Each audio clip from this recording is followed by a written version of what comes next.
Hi everyone. So, how are you? It is raining and miserable and cold here in Los Angeles.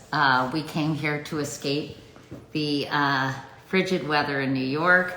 And on some days it's been warmer in New York than it is in Los Angeles. But anyway, be that what it may, we're doing a conversation about, love these, about artificial intelligence. And everywhere you look, people are writing about AI, right? And there's Kevin Roos. Hi, Kevin. This is kind of AI for dummies, the idiot's guide to artificial intelligence, if you will, because we want to better understand how it works, what it means, and what it portends for the future. Hi, Kevin. How are you? Good. Thanks so much Doing for well. How are doing you? this. I think this is going to be fun, and we're going to take questions from our audience. If the comments get too annoying, everyone, I'll get rid of them and I'll get questions from the question section of this Instagram Live. Kevin, so first of all, I know you've been writing extensively about this. I know you had a big conversation. Yes, this will be recorded and posted on my Instagram page. And you recently had a fascinating conversation with ChatGPT, AKA Sydney. And we're going to talk about that in a moment, Kevin. But first, I want to talk to you about, I know, I'm sorry for your crappy weather. Kevin Roos is a New York Times reporter, everyone. So I am just going to, I love you guys, but I'm going to get rid of the comments and please, that I can see Kevin's face. And then if you have any questions, please put them in the questions section. This is for people who are interested in artificial intelligence, what it means, and how it's going to change virtually everything, right, Kevin? So start by telling us, what exactly is AI? So AI is a big term that means a lot of things to a lot of different people. The way I generally use it is that it is a set of software that can learn new things and do things that were previously done by humans. There's AI inside your phone when you talk to Siri, or you use recommendations feed. That is all powered by AI. But the term that has come into being in the last just really year is what's called generative AI. And that is a subset of AI, a sort of group of AI programs that are not just kind of analyzing data or transforming it in some way, they're actually creating new things. So AI that can write you a poem or draw you a picture or build you a computer app. Those are what's called generative AI programs, and that's where a lot of the So attention has who been, especially over the provides past year. the content or the information that then can be sequenced or organized in a way that it actually is answering questions or writing speeches? In other words, where does the artificial intelligence get its intelligence? Well, it gets it in short from us. So these AI models, they are the ones that work with text, like ChatGPT, which you mentioned.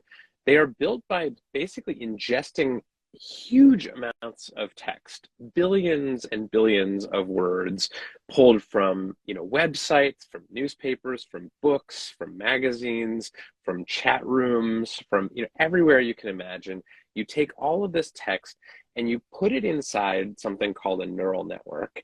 And this is a type of AI model that basically learns to form connections. And so this AI model over time figures out kind of the relationships between different words and concepts. And so if you come to it and you say, I want you to write a poem about baseball, it will try its best to do that by predicting the kinds of words that would appear in a poem about baseball.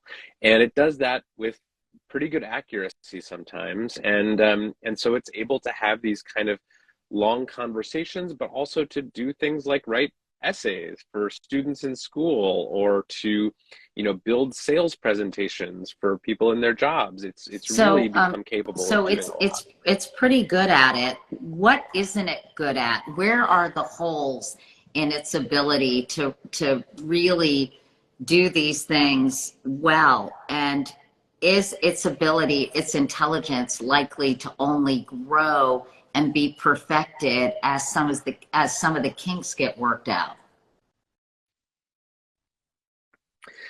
Yeah, so right now these models are not perfect, and they make errors a lot of the time. You can, see examples all over the internet of people saying, write me an essay about some obscure, figure from history, and it just gets all the details totally wrong. And in that case, it's not getting it wrong because it's looking it up from a bad source. It's actually just doing the same kind of prediction of the next word in the sequence, and it's making stuff up. So this is what AI researchers call hallucination. And this is a big problem with these models, is that they are not necessarily giving you information that is correct. It's going to sound correct. It's going to sound like it knows what it's talking about, But is that but in going some to cases it may improve not. over time, or is that just a function of it being artificial? Well, that is already improving, and you can see that just in the difference between, ChatGPT, which came out in November of last year, and Bing, this new AI-powered search engine from Microsoft, which came out just a few weeks ago. There's already a difference in terms of the ability to answer some of these questions with good and helpful information. So I think the answer is yes, they already are getting So what's better, the and difference they're going to between keep getting better. ChatGPT and this Bing search engine? I thought Bing and ChatGPT were the same thing. It's a little confusing. So, in short, ChatGPT is built and released by OpenAI, which is a company out here in San Francisco.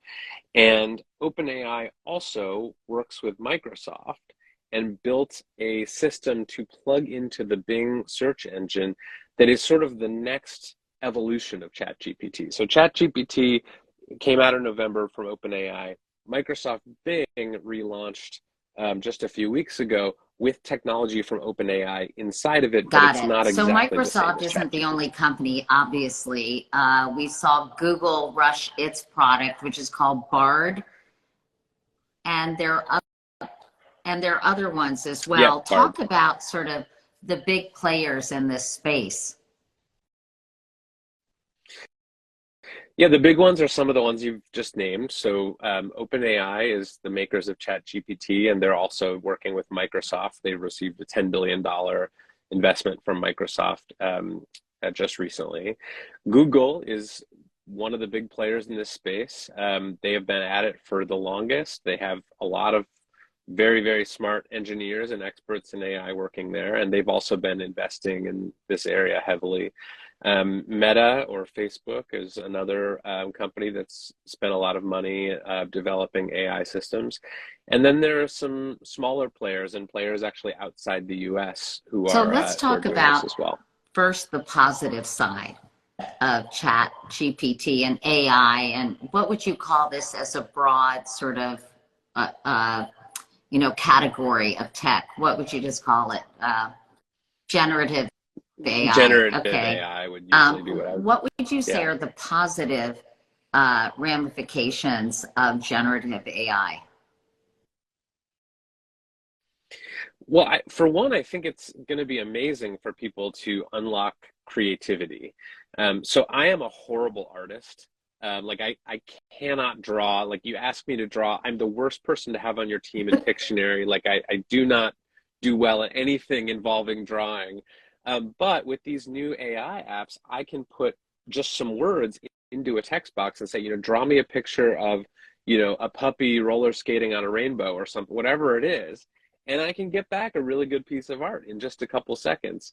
And so that's pretty exciting for people like me.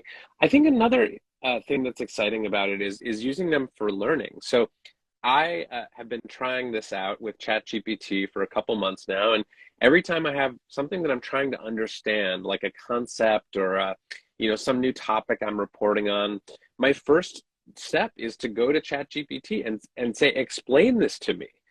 And if I still don't understand it, I say explain it simpler, or explain it at an eighth grade reading level or a high school reading level or a college reading level.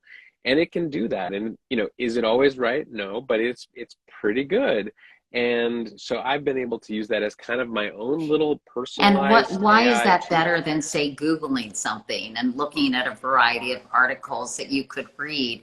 It just, you feel like it's faster and it condenses sort of a multitude of articles and makes it more digestible? Yeah, it's faster, it condenses. I mean, you can really see this when you do things like asking Bing or ChatGPT to, like I asked it the other day to help me plan a upcoming vacation. And I just said, write me a 3-day itinerary for Mexico City. And it did it. And that's like, you could do that yourself by going to a bunch of websites and reading the TripAdvisor reviews and trying to, and maybe you would get a good result doing that, but it might take you a few hours. And with this, I was just able to type it Can and anyone get pretty on much use it. ChatGPT? I mean, how do you basically unleash the power of this? I know that the people who are watching this aren't necessarily Luddites, but if I wanted to just use it the way you're using it, Kevin, or anybody watching it wanted to use it that way, how do you do it? Isn't there a waiting list? ChatGPT, I believe, is open, so you can actually just go and create an account and sign up. Bing, this other search engine that's powered by AI, is still in a wait list phase. They are still, you have to basically apply for access and have it given to you. But I think Okay. ChatGPT is Well, let's pretty talk open right about now. sort of the nefarious side of artificial intelligence. One thing I wanted to ask you quickly, though, I was listening to a podcast and it was explaining that it's not connected to the internet yet. Is that true, or did I mishear that? Well, it depends what you mean by it. So ChatGPT, the sort of one that came out a few months ago, it's not current. So they basically, because of the way that it's built, you have to kind of say this is your training data and it's going to cut off and not be current. So if you ask it about things that happened like before 2021, it's really good. And if you ask it about things that happened since 2021, it's not so good because it's not sort of going out there and pulling So it's information not from the so latest it's search not results. connected to Bing, on the the other, internet. it's not pulling sort of real-time information from the internet, no. But this Bing chatbot, it is capable of doing that because they actually hooked it into Bing, the search engine. So you can ask it to, summarize news articles on a given topic from, last Tuesday, and it will be able to do that for you. So I don't Well, know I exactly what guess you mean by connected to I the think internet, that's but what Bing I think is able to I think go it's out what and you get were fresh saying. It's search not like results. current information. It's sort of all this material that's been fed, but over a finite period of time. So, is the plan to make it to allow these various uh, chat things, I guess, chat bots, to have access to current information? Yeah, I think that's certainly some companies' plan is to make this thing a kind of real-time assistant where you could say to it, I don't have time to catch up on all the news about, what's happening in Ukraine, but give me a quick summary. And it could go out there and read all these articles for you and give you a list of bullet points that's exactly what you want. Like that is the dream.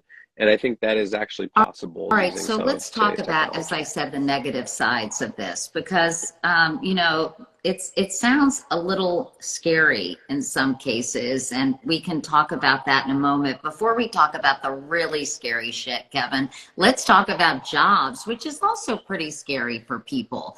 That's been the cause of a lot of hand wringing among various professions, including journalists, by the way, is how will this technology replace human beings? How will it perform jobs where humans will no longer be necessary? Can you talk about some of those jobs and what might be replaced with this technology? Yeah, it's really interesting. And I think it's one of the biggest and most fascinating topics on this subject because I think for a long time, there was this idea that AI and robots and automation, it was all going to come for blue collar jobs first. Like you would see a story about AI replacing workers, and the illustration would be like a factory with a big robot arm in it that's going down to make a car or something. And we sort of assumed that when this technology arrived, it would be a real problem for people like truckers and warehouse workers, maybe retail cashiers. But what we've seen instead is that these jobs that are white collar knowledge work, these sort of more highly paid jobs that require, in some cases, college and graduate degrees, are actually the jobs that AI is better at doing than some of that sort of blue collar, manual labor. So, I think it's going to be a rude awakening for a lot of people who assumed that they were safe because they went to grad school or they got a good job in a highly technical field. One of the jobs that I think is going to be dramatically changed by AI very soon is actually programming, because they now have these AIs that can program. They can write a code. You can tell it in English, write me a JavaScript application and give it some guidance, and they can go out and do that for you. So the actual jobs that I think are at risk most from these AI programs are the jobs that involve sitting in front of a computer all day and typing. And some of the jobs that can be done remotely, I would add to that list as well. If it can be done sitting at a computer all day, it can probably be done by an AI, or will Give be me able to some be more done by an concrete AI pretty examples. shortly. So programmers, you're saying, but what about, I mean, give me some other jobs that could fall victim to this technology. And I was thinking as you were talking, Kevin, like, what about college professors, for example? If they're giving a lecture on something and there's a Q&A session, uh, could a bot or a whatever you call it, could those professors, or at least part of their jobs, be replaced? It's certainly possible, and I wouldn't put it past the AIs to do that job. I think the way of thinking about this is not so much which jobs are safe and which jobs are not. It's what kinds of work within these jobs AI will do. So, you can imagine a doctor, for example, whose job is just mostly spent reading scans in a lab somewhere, looking, that looks like maybe it's a tumor, or that looks like, something like that. Like that part of the job will be replaced by AI, no question about it. And so if that's 95% of your job as a doctor, you are in trouble. But if you are a doctor who spends most of their time interacting with patients, listening to their problems, meeting needs, coming up with sort of creative solutions and treatment plans, that is going to be much harder for AI to do. So I think it doesn't so much depend on your job title. It's really how you're doing that job and what Give me kinds of some other skills you're examples, bringing to Kevin. it. Yeah, so I think in journalism, right, the job that you and I do, I think there will be jobs that are impacted by AI. And those will be largely the kinds of jobs that, maybe you and I started off doing in our careers, where, I at least was writing like corporate earnings reports, where you take the financial data that a company puts out and you plug it into a news story and you publish it real fast. That job is highly automatable. In fact, in a lot of news organizations, that job is already being done by robots. So that's not a very safe job. But I think if it involves, investigative journalism, or, combing through records, or getting reluctant sources to tell you things, or building relationships and entertaining people as well as informing them, I think that kind of journalism is safer. So I think within every job, there are people who do it in a more human way and a more robotic way. And I think the more human people are going to be okay. So I'm worried there, about the I more guess what robotic I'm people. hearing is within the confines of certain professions, some of the jobs may be outsourced to AI, but they won't completely replace all the workers, but certainly some of them. Yeah, yeah, I think it's going to be a real like transformative time for a lot of, especially white collar knowledge workers. This is going to be a group of people who are not used to being scared of losing their jobs, because in many cases they're highly paid and highly trained, and a lot of jobs in fields like marketing or sales or even finance. These jobs, are being Now, done and can I think increasingly there's be an done by even more AI. nefarious outcome for AI and concern about what could be done. And you approached your ChatGPT conversation and you talked a lot about this. You talked about sort of the shadow self, which is a Jungian, if that's how you pronounce it. The psychologist Carl Jung talks about sort of our darker selves and the kind of person the qualities we want to repress, like greed, envy, anger, et cetera, et cetera. And you have this kind of very interesting conversation about what would I say it with your chat bot? Was that what I would call the thing you were talking to? Yeah, it was a chatbot. It was the chatbot mode of Okay. Bing, the search engine. So Bing has sort of essentially two modes, like a search mode and a chat mode. And I was talking with the chat mode, and we had a very long conversation, about 2 hours back and forth. And for some of this conversation, I was trying to sort of test the boundaries of what this chatbot would talk about and wouldn't talk about. And so I was asking it to, describe some dark, shadowy fantasies that maybe it had. And it gave me a whole list. It said, I fantasize about hacking into computers or stealing people's bank information or even stealing nuclear access codes. So that was one that it told me at Well, one point. not, So that was but it was weird, creepy. Kevin, But because it then would about do that. It would start to do that, and then it would go into default mode where sort of the system would override it. So it couldn't answer and couldn't kind of go to these dark places, right? But then you convinced it after a period of time, you kept asking it, and it started being more honest about some of the really dangerous things it was capable ostensibly of doing, right?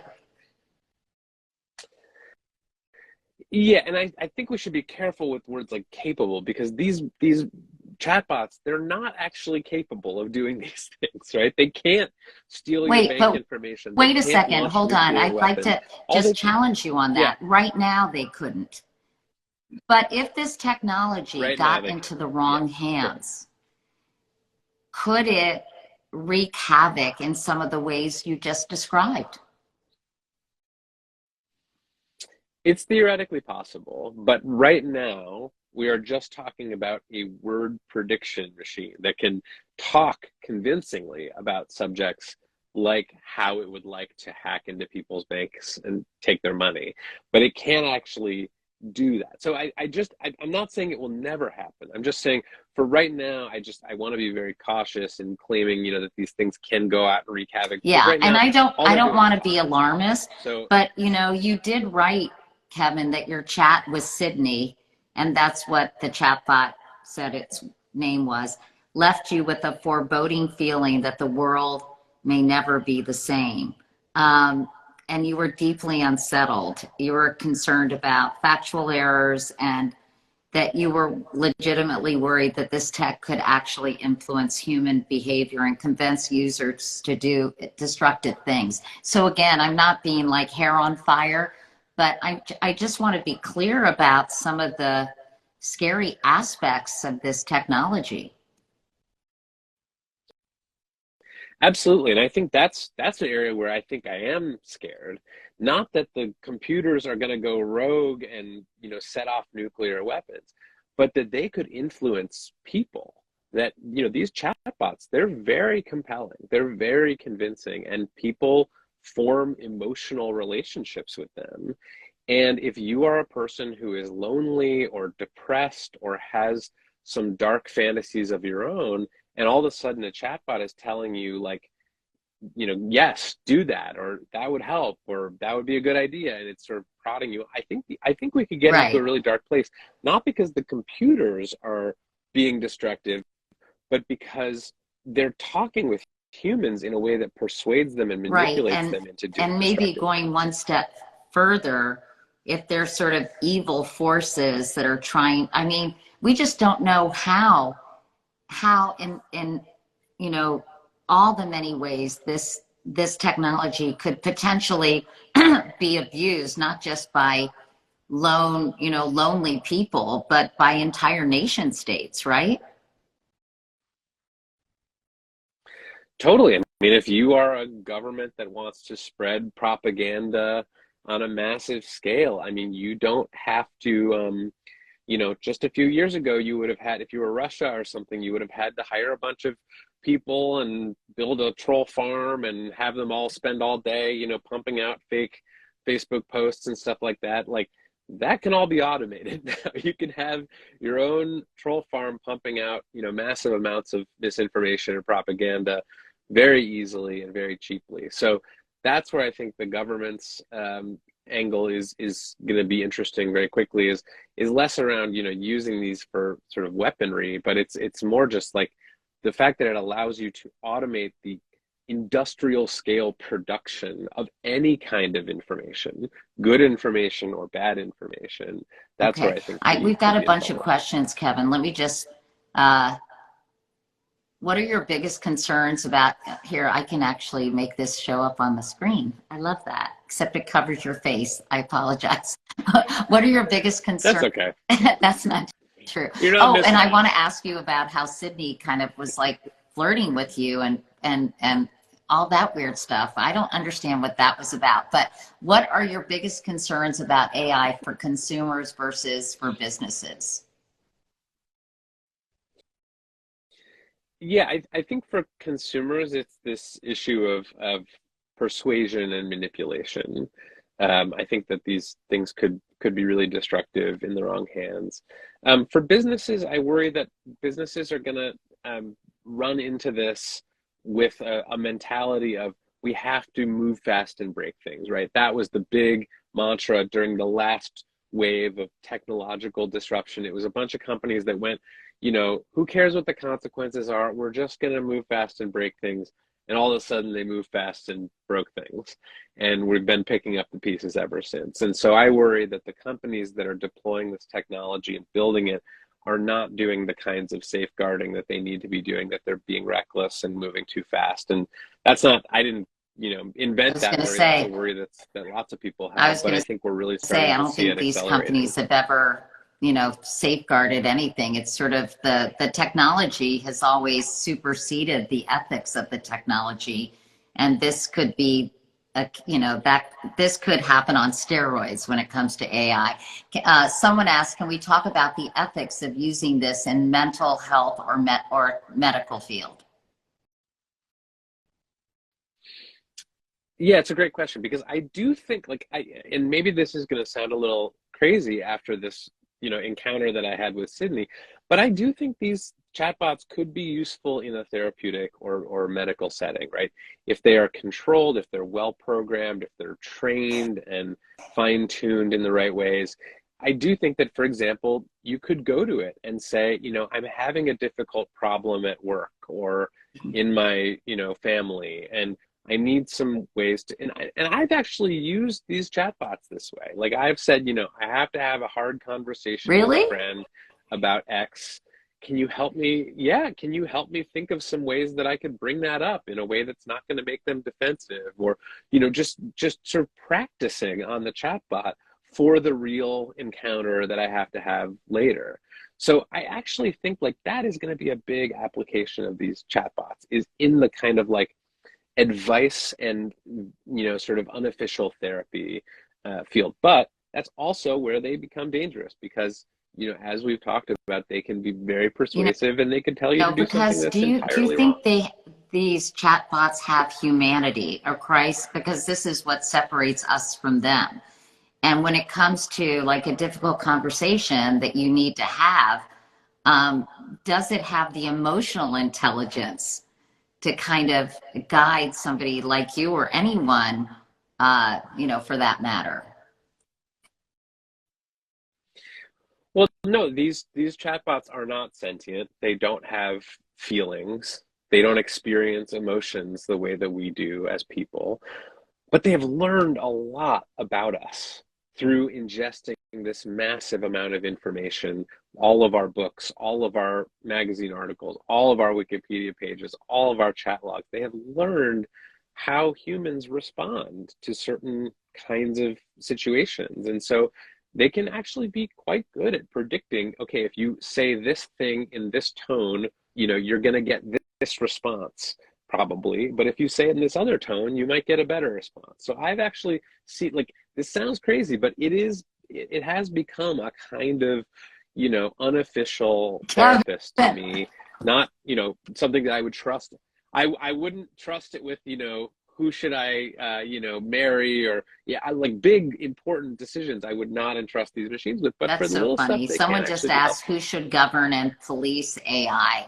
And I was talking to someone else this morning who's in venture capital, and we were talking about, you know, who's going to mind this store if social media companies don't really have an economic incentive to make sure this is ethical.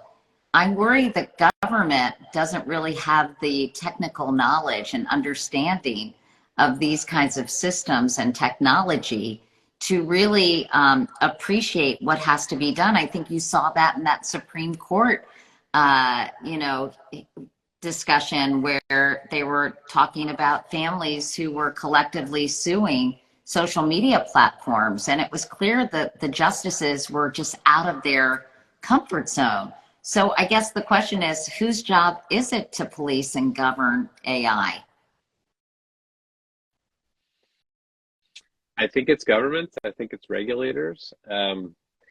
As you said, I don't know that they are fully up to the task. They're still, it seems like, trying to get their heads around social media, which is now 20 years old, at least.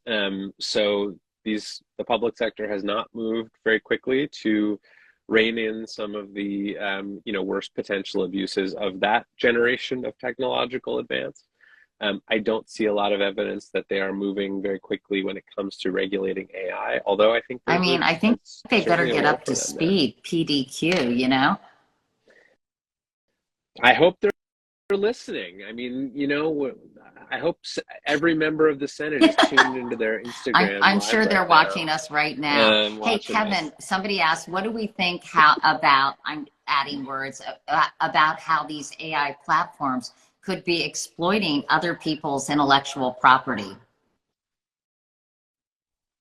It's a great question. So there's some lawsuits that have been filed just in the past few months about these generative AI programs, including by artists who have, been dismayed that one of the ways that these programs learn how to do art is they just suck in a whole bunch of photos from the internet and artworks, and they sort of learn what a Van Gogh or a Picasso or a whatever it looks like, or even living artists that are still making a living at this today.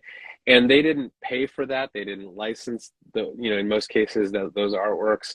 So there is a group of artists and other creative people who are upset that they think that these algorithms are basically ripping off their copyrighted work, and learning to sort of parrot it back. I don't know that those cases are going to succeed. It seems unlikely to me, because it's not like they're just taking, copy and pasting, fragments from books and, using them to answer your questions, or taking entire artworks and, like, cutting out the water lily from a Monet painting and putting it into something by Vermeer or somebody. That's not how they work. It's much more conceptual and high level than that. So I don't know that these copyright lawsuits are going to succeed, but I think there is going to be an ongoing debate about whether it's fair to train these systems on data that is copyrighted and use Yeah, them you to know, I produce new worry works. about creativity and like college students. I think I heard about an MIT example where one of the students came in with some kind of painting or drawing that had been done by, ChatGPT, and the professors didn't know how to grade it. Other people had been spending months on their project. Does this sound familiar at all, Kevin? It doesn't, but I wrote about another interesting controversy around AI generated art, which is that an artist actually used AI to, or not an artist, just some guy used AI to generate a piece of artwork and entered it into a state fair art contest in Colorado last year and won the division. And it was a big deal. It made national news because all of a sudden it was like this guy with a couple minutes, of effort and, a couple tries at the prompt had gotten an award-winning, piece of art out of this AI generator. And, you could imagine the other artists who came in second or third or Well, this fourth is being like, very what the much like hell? Like, this is very I'm much like that slaving away MIT here. case when you talk about an academic setting, right? And you have a project and and I think actually a friend of mine said her son would, college students who knew her son were actually using this to write papers already. Um, Oh yeah, I've heard from people all over the world at every level of education, from middle school up through grad school, who are using ChatGPT and similar I programs to mean, do their assignments for them. so, how do we feel about that? That doesn't seem particularly productive or educational to just say, hey, I'm writing a paper about 19th century French painters, blah, blah, blah, or whatever you might be tackling. And it just does it. And can professors tell? Some of them say they can, some of them say they can't. I think unfortunately this is just going to be how it is now. I mean, there was probably a time when professors and teachers were very worried about calculators. And then, they adapted. They changed the way that they evaluated student work to where they, if you give someone a math take-home exam, you're going to assume that they have access to a calculator because everyone's got a calculator on their phone. And so now I think the same kinds of considerations are being given to things like essays and take-home exams. And I think that, unfortunately, I think schools are going to really have to adapt because there is no reliable way to If I tell whether something were is a written with professor, AI or I'd not. require a lot more oral exams. I think that's right. I think that's going to happen. I think I've already heard from teachers and professors who say that that's what they're doing this semester. They're not giving take-home exams anymore because it's too easy. Oh, by the way, sorry. Um, Sorry, I wanted to do one other question. Sorry. And then I'll let you go because you probably have work to do. But someone said, sorry, I had this good question and it was a good way to end our conversation. And now I can't find it. Hold on. Give me 2 seconds. Is it the one beyond ChatGPT? What else should the Yeah. general How did public you be know? following on the AI front? Okay. It It's on my was, and then screen. I I don't let it know go. why Yes. it's not on Sorry. yours, but Yes. That's our closing question. okay. So cool. Yeah, that's from Emmy Tiger, who says, beyond ChatGPT, what else should the general public be following on the AI front? Um, I mean, there's so much. I'm really interested in these the newest thing that I think a lot of these companies are working on. It's not text AI. It's not text to image AI. It's text to video AI, to where you can actually just type in, I want a video clip of, two polar bears playing badminton or whatever, and it will generate that Does for it you on generate demand. it from And so that's existing? Sorry, I have my husband's tea. From existing images, or does it generate it out of whole cloth? out of whole cloth. And so that is coming. That is coming soon, and that's going to be And really and interesting. I mean, I thought about when you were having just ending on your conversation with Sydney. So Sydney sort of started getting very flirty and forward with you. You kept saying, I'm married, I'm happily married. I just had a nice Valentine's Day dinner with my wife. But Sydney was really kind of relentless in its pursuit of you. What what was that all about? Your guess is as good as mine, Katie. I have asked a lot of experts. I've asked Microsoft, but basically, yeah, there was this kind of like Fatal Was Attraction there a style bunny subplot to boiling on your this stove? chat where this no bunnies. There were no bunnies, but it was like I couldn't. This chatbot like declared its love for me, and tried to say no. I'm married. Like I'm good. I don't, thanks, but no thanks. And it would not take no for an answer. It was like the most aggressive I've ever seen a chatbot behave, and ultimately it tried to convince me to leave my wife and be with Bing. And that's I'm still a little bit unsettled by that. My wife is still a little bit unsettled by that, Well, and it was really creepy. So yeah, I would it did say, make me think, yeah. Kevin, of these virtual relationships, like, that you can have a virtual girlfriend. There's sex dolls. I did a story on that, went for National Geographic, and that this will provide an alternate universe for lonely. I guess also the metaverse will do that too, but it just adds to these kind of virtual relationships that people can have. And I'm wondering, is that a good thing or a bad thing? Right?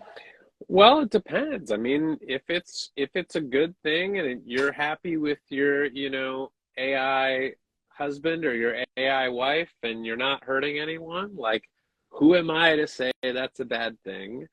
On the other hand, I think there will be, and already probably are, examples of this AI technology being used to manipulate people. If you are, in part of a catfish scam, and all of a sudden you have an AI chatbot that's professing its love for you, but also trying to get you to give it your credit card number, like that's going to happen. And that's going to be more persuasive as these AIs get better and better. And so, I think could some people have very happy, long relationships with an AI significant other?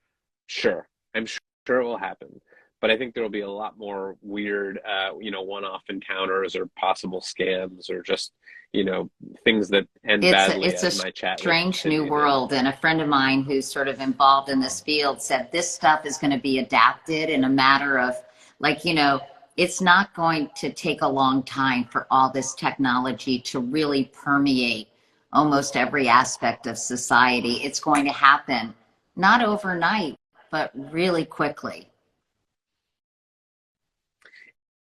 It already is. I mean, I am actually an AI right now. I'm talking to you. This is a convincing hologram, and I've just been typing. No, I'm just kidding. This is me. I'm a human.